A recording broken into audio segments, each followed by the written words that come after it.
Welcome to the Australian Institute of International Affairs. My name is Sophie Quinn and I'm here today with our National Executive Director, Melissa Conley Tyler.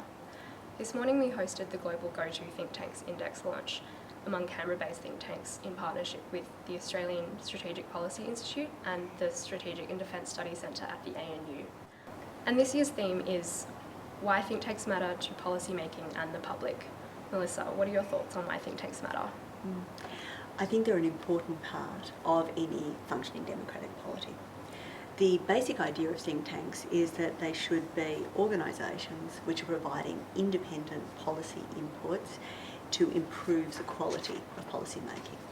So the idea is that they assist policymakers, they act as a bridge between the worlds of research, academia, and the worlds of policy and action. And if they do their job well, it means that policymakers are able to perform better for the public good. If you think to yourself, in international affairs, what's a policymaker having to face? It's a difficult world with a range of issues. Our policymakers are going to be very busy. They're going to be very focused on the crisis of the moment, whatever that is. They're likely, because of that pressure, to tend towards adapting the solutions of the past to the current situation, and quite often they'll be within a certain organisational perspective.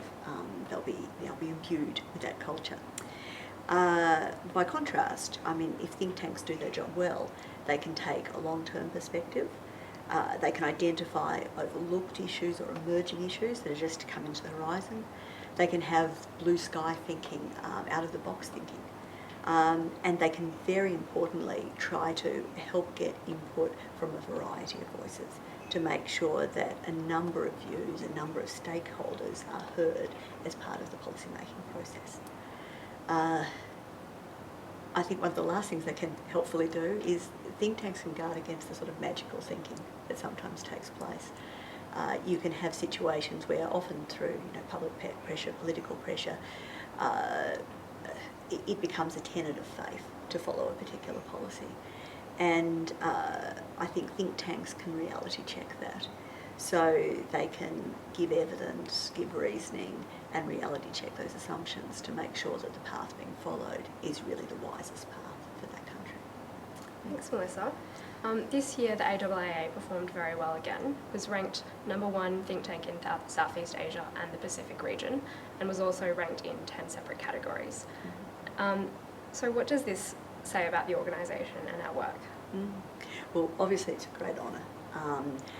We try not to get too het up on the exact numbers because it is a global index. Numbers will, of course, fluctuate from time to time. I think the pleasing thing for us is that we're talking about 5 years now where the AIIA has been in the absolute top group in our region. And I think that sort of longevity shows that we really are very, very well considered by the international relations community around the world. I think it's particularly pleasing and, if I can say, just remarkable that the AIIA, is able to have that impact given our resources.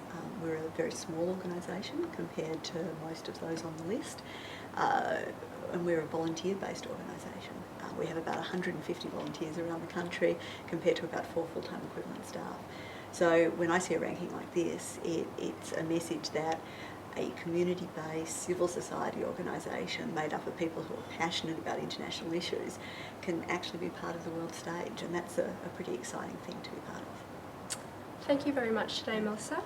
For more information and analysis, please go to www.internationalaffairs.org.au. Thank you.